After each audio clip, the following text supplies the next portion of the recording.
तो equipotential surface के बारे में और जान लेते हैं। सबसे पहली बात कि ये इमेजिनरी सरफेस होती है, तो वो तो था ही, जैसा मैंने आपको बताया। ऐसा नहीं है कि आपको अपने चार्ज के चारों तरफ जो है कोई सर्कल बना हुआ मिलता है, कोई स्फीयर बना हुआ मिलता है। एक इमेजिनरी स्फीयर होता है जो आर डिस्टेंस पर है और जो हम मानते हैं कि इक्विपोटेंशियल सरफेस है। और इक्विपोटेंशियल सरफेस की प्रॉपर्टी ये होती है कि सब जगह पोटेंशियल की वैल्यू क्या होती है, सेम होती है। इसके अलावा दो इक्विपोटेंशियल सरफेस कभी भी एक दूसरे को इंटरसेक्ट नहीं करते। इसका रीज़न ये है कि आपकी electric field intensity equipotential surface के हमेशा परपेंडिकुलर होती है। परपेंडिकुलर होती है तभी उसके अलॉन्ग वर्क डन जीरो आता है। अगर आपकी इलेक्ट्रिक फील्ड इंटेंसिटी का कोई भी कंपोनेंट आपको इक्विपोटेंशियल सरफेस के अलॉन्ग मिल गया, तो फिर आपको उसके अलॉन्ग मूव करने के लिए, सरफेस के अलॉन्ग मूव करने के लिए कोई ना कोई वर्क डन करना पड़ेगा, जो कि पॉसिबल नहीं है, क्योंकि हम मानते ही ये हैं कि वहाँ पे वर्क डन क्या आएगा, जीरो। इसलिए हम ये भी कहते हैं कि इंटेंसिटी ऑफ इलेक्ट्रिक फील्ड जो है वो इक्विपोटेंशियल सरफेस के लिए हमेशा जीरो होती है, अलॉन्ग इक्विपोटेंशियल सरफेस। मतलब उस डायरेक्शन में आपको कोई कंपोनेंट नहीं मिलता। Equipotential surfaces are perpendicular to electric field lines. Work done, किसी भी चार्ज को हम मूव कराते हैं from one point to other in equipotential surface, is zero, irrespective हम कौन सा पाथ फॉलो करते हैं। कंपोनेंट हमेशा इलेक्ट्रिक फील्ड का पैरेलल टू इक्विपोटेंशियल सरफेस क्या आएगा, जीरो। जितनी इक्विपोटेंशियल सरफेस पास होंगी, stronger the electric field intensity.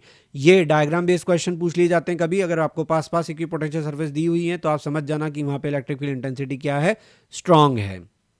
अब जैसा कि हमने पोटेंशियल के डिस्कशन में देखा कि किसी भी सोर्स चार्ज के चारों तरफ फील्ड है, और जब हम किसी चार्ज को ला रहे हैं तो हमें वर्क डन करना पड़ रहा है। मैंने आपको कहा था कि ये वर्क डन जो है ये पाथ पर डिपेंड नहीं करता, इनिशियल और फाइनल पोजीशन पर डिपेंड करता है, क्योंकि इलेक्ट्रिक फील्ड कैसा फोर्स फील्ड है, कंजर्वेटिव फोर्स फील्ड है।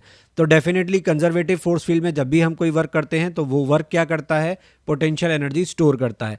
यानी हमारे सोर्स चार्ज के पास जब हम एक टेस्ट चार्ज को लाते हैं इन्फिनिटी से, तो डेफिनेटली हम फील्ड के अगेंस्ट मूव करते हैं, और जो वर्क डन हम करते हैं वो वर्क डन किसकी फॉर्म में स्टोर होता है, पोटेंशियल एनर्जी की फॉर्म में स्टोर हो जाता है। जैसे कि आपकी स्प्रिंग होती है, स्प्रिंग को दबाने पर वो क्या करती है, अपोज करती है। ऐसे ही आपके दो पॉजिटिव चार्ज हैं, उनको आप पास ला रहे हैं, तो आपको वर्क डन करना होगा। ये वर्क डन कहाँ जाएगा, पोटेंशियल एनर्जी की फॉर्म में स्टोर हो जाएगा। जब आप छोड़ोगे तो वो चार्जेस एक दूसरे से दूर भागेंगे। इसका उल्टा सोचते हैं, हमारे पास दो चार्जेस हैं, एक पॉजिटिव एक नेगेटिव है, तो हमें वहां पे दो चार्जेस को पास लाने के लिए कोई वर्क डन नहीं करना होगा। ये बिल्कुल वैसा है जैसे खींची हुई स्प्रिंग को हमने छोड़ दिया। इस केस में क्या होगा, कोई वर्क डन नहीं होगा, चार्जेस अपनी मर्जी से एक दूसरे के पास आना चाहते हैं, तो उस केस में हमारी पोटेंशियल एनर्जी कैसी होगी, नेगेटिव। तो जैसा कि मैंने आपको कहा, work done in bringing a charge from infinity to a point against the electric field is equal to the potential energy of that charge.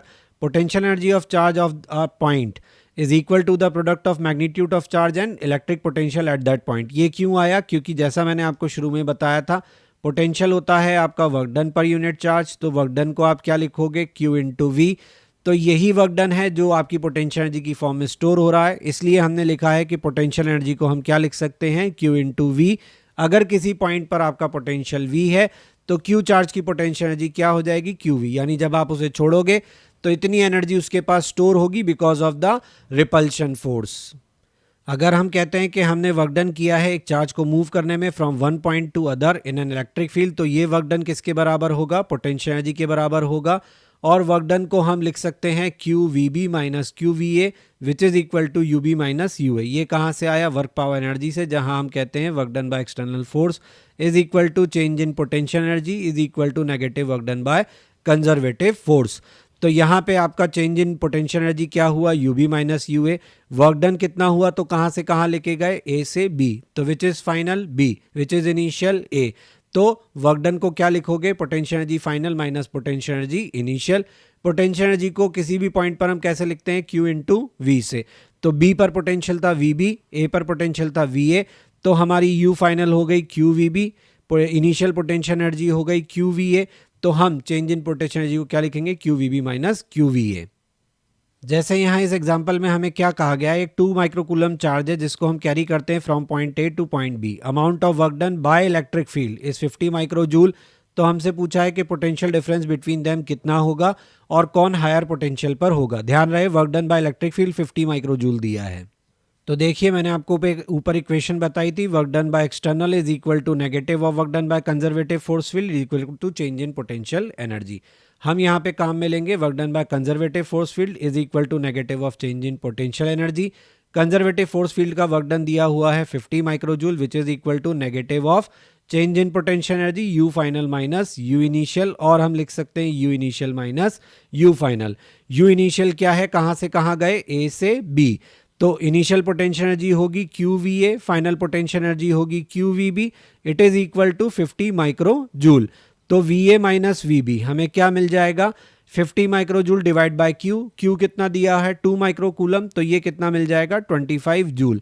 तो पोटेंशियल डिफरेंस होगा 25 जूल, और हमें साफ दिख रहा है कि ए का पोटेंशियल बी से क्या है, ज़्यादा है। तो ये हमारे आंसर्स हैं इस क्वेश्चन के।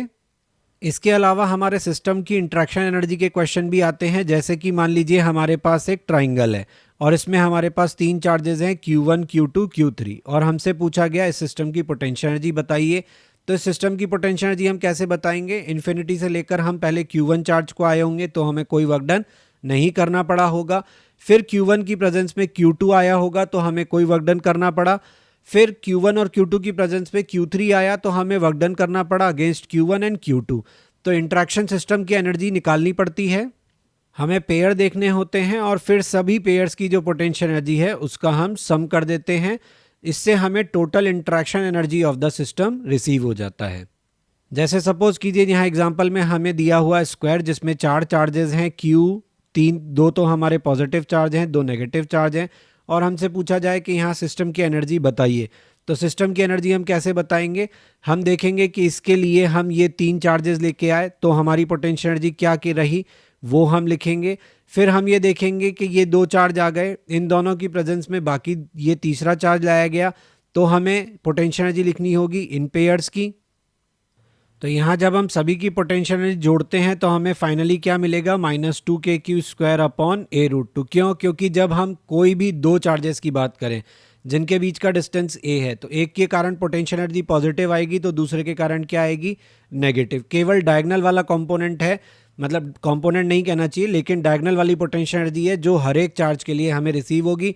बाकी सभी चार्जेस के लिए हमें ऐसे ही positive negative potential energy cancel out होती हुई मिलेंगी। फाइनली हमें पोटेंशियल एनर्जी का आंसर केवल इतना मिलेगा। Please like, share and subscribe my channel, press bell icon for important notifications and update, ताकि टाइमली आपको सभी इंपॉर्टेंट अपलोड्स मिलते रहें। आप हमारा ब्लॉग भी विजिट कर सकते हैं, दैट इज़ क्वेश्चन नहीं बनता blogspot.com, जहाँ पे आपको सभी लेक्चर्स के रिटन फॉर्मेट में जो नोट्स हैं वो अवेलेबल हैं और क्वेश्चंस के सोल्यूशन अवेलेबल हैं। आपको कोई सजेशन है तो आप मुझे मेल कर सकते हैं, मेरा मेल आईडी यहाँ दिया हुआ है। फेसबुक पेज और इंस्टा पे आप टिप्स ऑफ द डे के लिए ज्वाइन कर सकते हैं।